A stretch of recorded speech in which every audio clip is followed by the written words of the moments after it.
Hello po, magandang araw po, ka-amazing at ka-awesome. Ayan po, isi-share ko na naman po sa inyo ang isa sa mga task ni Miguel sa school. Ayan po, nakapila sila, bawat isa, tatalunin nila ang group na inayos ni Coach Kyle. Tapos meron po silang hawak na bola niyan at para ipakita na hindi nalalaglag ang bola para bang balancing at strength ng kanilang legs. Pasa-pasa po sila niyan. Pagkatapos ni Miguel, yung classmate niya naman po. Ayan, tinatapos na rin po niya ang task. Ang iba naman po, ang mga toddler, yung mga baby, tapos na po sila sa ganito kanina. Ngayon po, mga adult na or kasing edad ni Miguel. Ayan po, isa-isa sila. Pinapanood ko, binibidyohan ko para makita ninyo kung ano ang mga activities nila sa school. Napakaganda po. Meron po silang strengthening at balancing para po malaman nila at maintindihan ang bawat task. Ayan po, makikita nyo sa kanila na bawat isa ay tinatapos.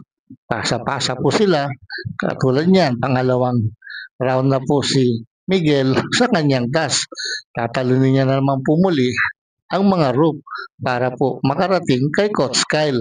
Pagkatapos niya po makarating, a-appear siya kay Coach Kyle para po ibig sabihin natapos niya ang kanyang task. Ka-amazing, napakaganda po.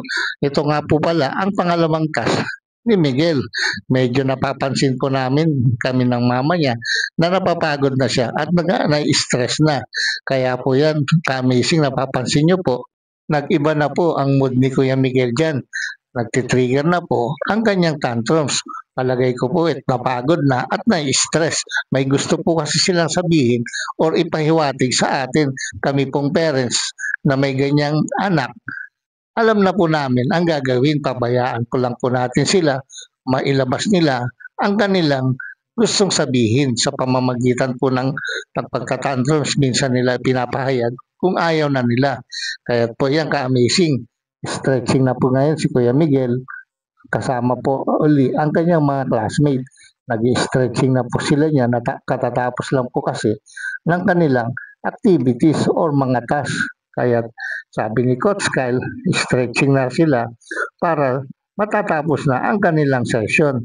Ngayon po, meron silang stretching sa paa, sa kamay, at sa katawan.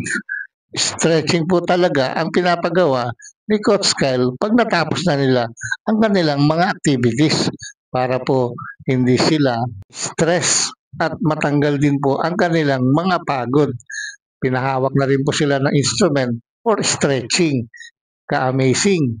Mix Journey po. Thanks for watching.